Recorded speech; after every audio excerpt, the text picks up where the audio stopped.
Nos va a llevar probablemente 2 años. Va a ser una lenta y meticulosa retirada, sin la reintroducción de dinero nuevo. Todo esto apunta a que estamos en el comienzo de algo que va a ser largo y prolongado. Lo que hay que hacer antes de hablar de lo que está sucediendo ahora, ya que probablemente resultará útil, es volver hacia atrás y empezar por el final de la gran crisis financiera. La razón es que había un montón de gente saliendo de la GCF que confundió lo que el gobierno de Estados Unidos y algunos gobiernos europeos estaban haciendo. En aquel momento, existía el riesgo de un enorme contagio financiero. Por eso, los Estados Unidos intervinieron y la Reserva Federal comenzó a utilizar su balance para comprar activos tóxicos, ¿verdad? El BCE hizo esto, y creo que Japón también lo hizo. De todos modos, un montón de bancos lo hicieron. Perdón, quería decir que un montón de gobiernos lo hicieron. Luego apareció este cuerpo de pseudocientíficos, economistas científicos, que acuñaron esta cosa llamada la teoría monetaria moderna, que básicamente dice: hey, puedes seguir imprimiendo dinero e introduciéndolo en la economía para suavizar las cosas y para impulsar realmente el crecimiento a largo plazo. Y resulta que un montón de funcionarios del gobierno se lo creyeron. Si avanzamos hasta 2022, es decir, 14 años más tarde, los gobiernos de todo el mundo habían impreso del orden de 30 a 35 billones de dólares. Ese dinero se inyectó en la economía, pero nunca debería haber estado allí. Lo que hay que recordar es que no necesariamente hemos estado ofuscados con la verdadera oferta y demanda en los últimos 6 u 8 meses, que es cuando hemos estado hablando de la inflación o de la recesión. En realidad, lo llevamos haciendo desde 2008, por lo que se ha ido acumulando en el sistema. Una de las cosas que tenemos que darnos cuenta es que todo ese dinero tiene que ser destruido de alguna manera o forma. Si el verdadero equilibrio económico está destinado a ser encontrado, ¿cuál es la verdadera oferta? ¿Cuál es la verdadera demanda? Están en la ausencia del dinero del gobierno que chapotea alrededor, tratando de apuntalar las cosas que no deben ser apuntaladas, la compra de los votos o todas esas estafas en las que estas personas llevan participando desde la última década y media. Todo esto tiene que deshacerse. Este es el telón de fondo. Si se piensa acerca de retirar 30 billones de dólares de la economía mundial, estamos hablando de que, creo que, el PIB a nivel mundial es de 85 billones. Es casi la mitad de un año entero de PIB mundial. Nos va a llevar probablemente 2 años. Va a ser una lenta y meticulosa retirada, sin la reintroducción de dinero nuevo. Todo esto apunta a que estamos en el comienzo de algo que va a ser largo y prolongado. Ahora bien, esto es independiente de si nos encontramos en una recesión o no. Es solo el mercado bajista en el que estamos, ¿cierto? Por esto, actualmente, tienes que mirar los precios de los activos como un microcosmos de una tendencia mucho más grande, que tiene que ver con el dinero falso que está empujando los precios de los activos hacia arriba, y descubrir, una vez que se ha retirado todo ese dinero falso, cuál es el precio real de algo. Y no creo que esto nos lleve 6 meses. Para todas las personas que estaban con los dedos cruzados, con la esperanza de que este fuera el final de la misma. La Fed sube 75. Habremos terminado con esto cuando suba 75 más. Creo que probablemente no será así. Nos va a llevar de unos 24 a 36 meses. Eso puede significar que no se toque fondo hasta dentro de 18 meses. Creo que estamos en un momento de máxima agitación en la acción del mercado. Puede que no estemos negociando contra Rusia, pero les estamos permitiendo imprimir enormes excedentes, lo que significa, no sé si lo habéis visto, pero ha salido un artículo hoy que decía que Janet Yellen se estaba dedicando a viajar para, básicamente, convencer a la gente de no incluir el petróleo ruso en un montón de prohibiciones de importación, para que estos petroleros rusos pudieran ser asegurados. ¿Para qué? Para que puedan vender ese petróleo a lugares como China e India, etc. El rublo está en su máximo de 5 años. La regla está en un máximo de 5 años. Presionamos para ejecutar todas estas sanciones. Hacemos que Europa se suba a bordo y diga, vamos a hacerlo, tenemos que tomar medidas, para luego volver a Europa y básicamente decir, bueno, queremos luchar en esta guerra de poder, pero al mismo tiempo queremos tratar de arreglar la inflación. No queríamos causar todo esto. Es completamente desorganizado lo que está pasando. Por otro lado, también hay otra cuestión. Tenemos que ser sensibles al hecho de que la Fed opera con una determinada clase de datos y que esos datos, para estar en el siglo XXI, son bastante patéticos. Nick, probablemente puedas encontrarlo. Había un artículo, creo que fue en el New York Times, que realmente mostraba cómo se calcula el IPC. Es un grupo de personas que trabajaban para el gobierno, caminan con iPads, construyen relaciones con empresas locales escogidas al azar por todo el país y les piden que charlen con ellos durante 15 minutos para hacer estas encuestas. Podríamos pensar que estando en el 2023 o en el 2022, el gobierno le habría dicho a Visa, Mastercard, American Express, en definitiva, a todos los carriles de pago, los bancos y demás, que le enviarán un fichero de la siguiente manera estructurado, para que realmente pudieran tener una visión precisa y absoluta de la inflación. Porque la inflación solo se produce cuando un bien o un servicio se intercambia por dinero, ¿verdad? Y calculas a cuánto se negoció el día anterior y a cuánto se negocia hoy. Así se podría tener una visión absolutamente precisa de la misma. En lugar de eso, hacemos esta cosa de muestreo aleatorio, subjetivo, de humanos, etc. Entonces, si lees este artículo, tu conclusión será, oh Dios mío, esto es muy raquítico e impulsa un enorme martillo que utilizamos para tratar de gestionar la economía. Eso es lo primero. Creo que necesitas abrocharte el cinturón, porque los próximos 3, 4, 5 meses de IPC serán probablemente muy malos. 7, 8, 9%. ¿Por qué? Hay un puñado de componentes que se han desbocado completamente. Número 1. El más grande es el alquiler. Y el alquiler funciona con un desfase de 3 meses. Vamos a reintroducir lo que es el verdadero alquiler equivalente del propietario del IPC, por lo que ya podemos prever que el IPC subirá. El petróleo está a $105 el barril. Rusia está básicamente tratando de romper la espalda de Europa jugando con sus suministros de gas natural. El ministro de Energía alemán dijo ayer que si esto sucede, podría ser un contagio equivalente a Lehman Brothers con respecto a la energía. Cuando se juega con todas estas cosas, lo que se tiene es, por desgracia, unos costes desbocados que realmente no tienen ningún mecanismo para volver a controlarse, en ausencia de algunos cambios gubernamentales reales. Nuestra política sobre Ucrania, la guerra rusa, cómo tenemos la intención de trabajar, cooperar o luchar con China. Todas esas cosas tienen que resolverse. En ausencia de eso, los precios van a seguir subiendo. ¿Y qué dice la Fed? ¿Cómo tira por la borda la poca credibilidad que le queda cuando hay impresiones de inflación del 8 y el 9% y dice, creemos que hemos acabado por ahora? No pueden hacer eso, por lo que corregirán en exceso ya que habrá mucha presión para que actúen. Todos los caminos creo que conducen a precios más bajos de las acciones. También creo lo que David dijo astutamente, y es que hemos visto la primera ola, pero ahora tiene que tocar todas estas otras áreas.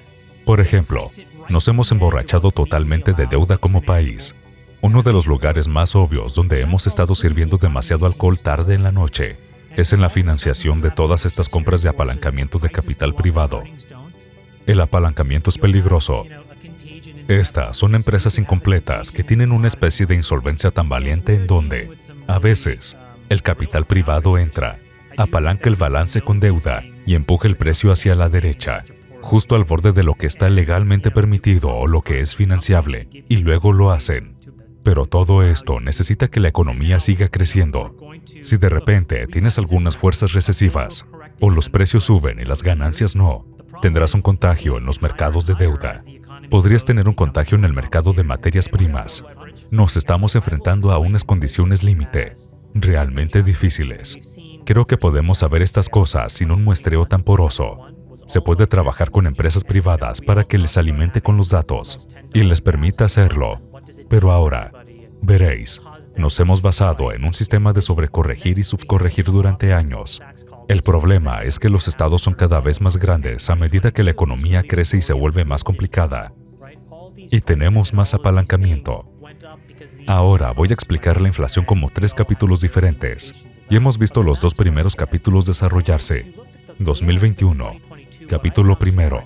Fue todo acerca de la inflación de la energía. Todos hablábamos de tener la bombona de gas a $10 y lo que significaba para todo el mundo. Esto causó el pico inicial de la inflación. Cuando conseguimos salir, Sachs nos llamó y dijo que era probable que se experimentara una doble joroba. 2022 fue realmente la historia en la inflación de los bienes, ¿cierto? Todos estos precios y todas estas cosas subieron, porque los costos de los insumos subieron y todos tuvimos que soportar las implicaciones de eso. Entonces comenzó a disminuir. Ahora, si nos fijamos en la cola del 2022, lo que me pareció muy interesante fue el número de artículos que vi sobre la inflación salarial. Ya fuera por Biden, usando una ley de 1,800 errores para evitar una huelga ferroviaria, el número de estados que aumentaron el salario mínimo, la tendencia en torno a la sindicalización. En general, mi pensamiento es que el péndulo está oscilando muy marcadamente lejos del capital y hacia el trabajo. Y como la tasa de participación laboral se está manteniendo baja y sigue bajando, y también se ve agravada por una tasa de desempleo que puede subir, ¿verdad? Va a ser cada vez más difícil conseguir que la gente haga el trabajo que necesitas en la empresa que tienes, a menos que les pagues más. Y si esto se exagera, entonces la inflación se quedará donde está. No será tan silenciosa y no se caerá por un precipicio como la gente quiere. También quiero contaros una historia rápida. Uno de los escenarios más interesantes de todo este batiburrillo que tenemos montado pasó hace 2 días y fue lo que ocurrió con Facebook y con este entrelazado en términos de economía. Inflación, precios de los activos, acciones, tecnología. No tenemos por qué hablar de las grandes tecnologías en sí, pero todo el mundo estaba diciendo, oh Dios, el mercado se va a rasgar en la apertura. El 19 de junio estábamos cerrados y luego, el martes, el mercado abrió. El S&P subió como 250 puntos básicos, un 2,5%, y el Nasdaq también subió.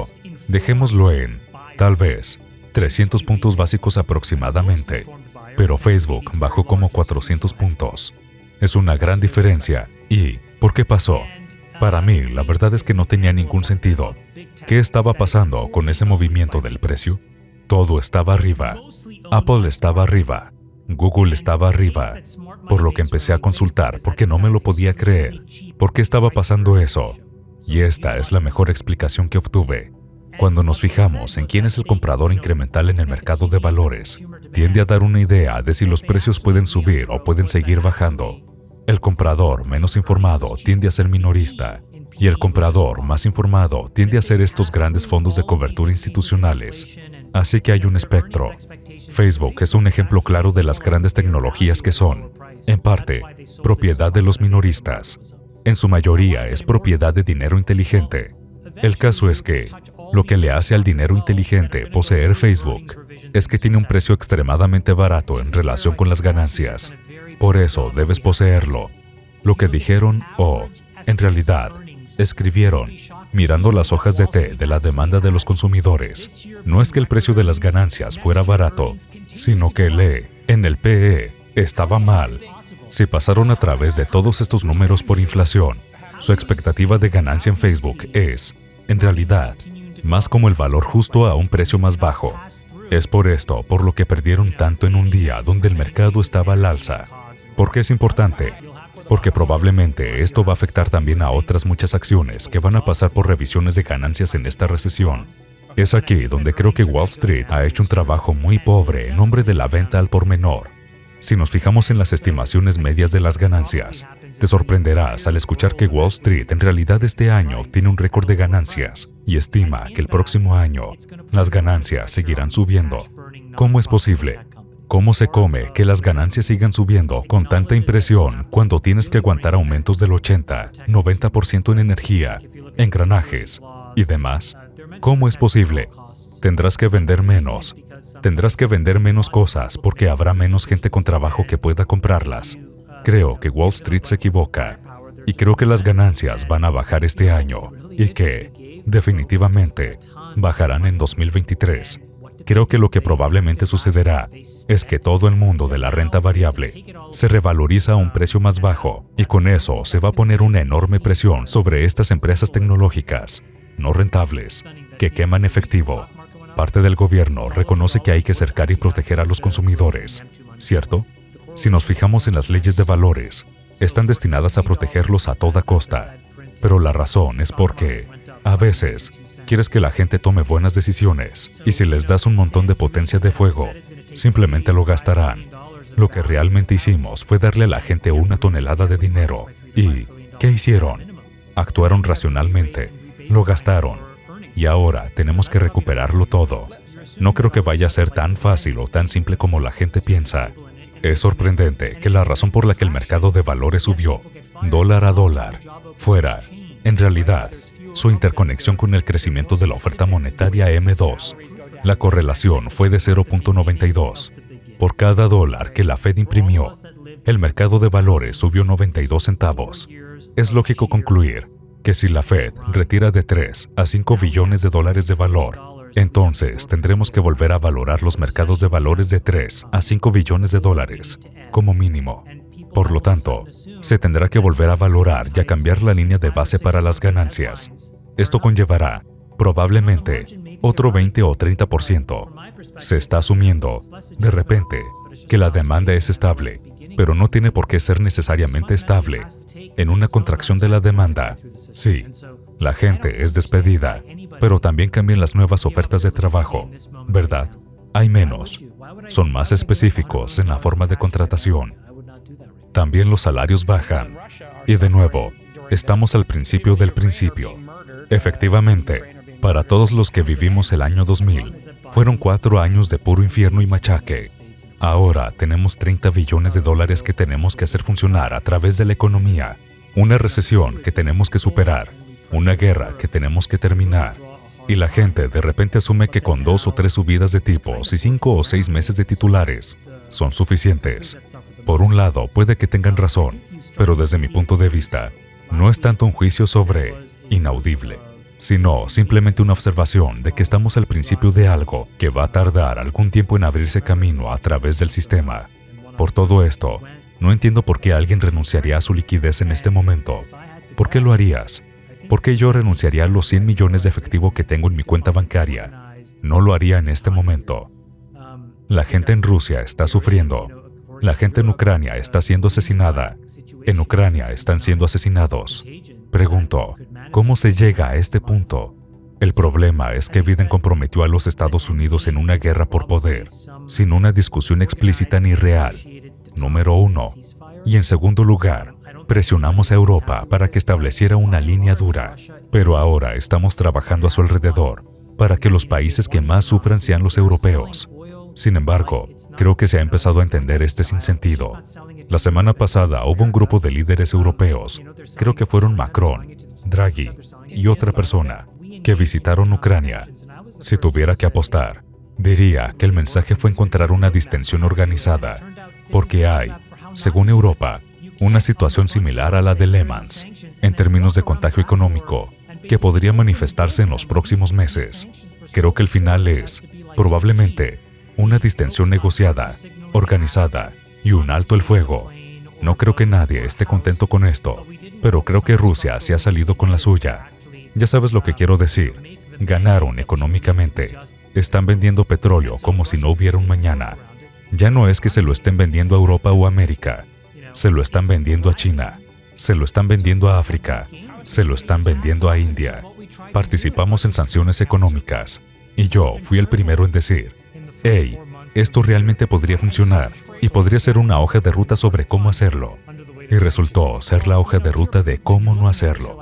No se puede, en la puerta principal, decir, aquí están las sanciones, y luego caminar alrededor de la puerta de atrás y básicamente abrir la puerta para ellos. Estas sanciones serán porosas, tanto como el queso suizo. Nos centramos en ciertos tipos de actos, como la confiscación de un avión, un barco o una casa, pero no nos centramos en las cosas estructurales que necesitábamos para hacer realidad el mandato que creíamos tener, simplemente por haber nacido. Rusia ha trabajado completamente alrededor de esto. Su economía, efectivamente, está prosperando. Así que lo que hemos conseguido es exactamente lo contrario de lo que queríamos conseguir. El superávit por cuenta corriente de Rusia se triplicó con creces en los 4 primeros meses del año. Los precios de sus exportaciones de gas y petróleo subieron, y las importaciones se desplomaron bajo el peso de las sanciones. Bueno, si eres Putin y estás viendo esto, pensarás, vaya, quizá deberíamos estar sometidos a sanciones más a menudo. ¿En qué país debería intervenir ahora? No solo es que nuestro paquete de sanciones no funcionase, sino que el Tesoro se ha agitado tratando de encontrar alguna puerta trasera más. En realidad, abrimos un precedente muy peligroso y es que permitimos que el petróleo se esté asentando en monedas que no son solo el dólar estadounidense. Tenemos a Rusia y a China negociando y liquidando en CNY. Eso no es bueno para nosotros. Esa no es la forma de preservar la moneda de reserva de Estados Unidos. Espero que hayas disfrutado del vídeo. Asegúrate de darle al botón de suscribirte para ver más vídeos increíbles como este. Esto ha sido Mentes Brillantes. Gracias por vernos.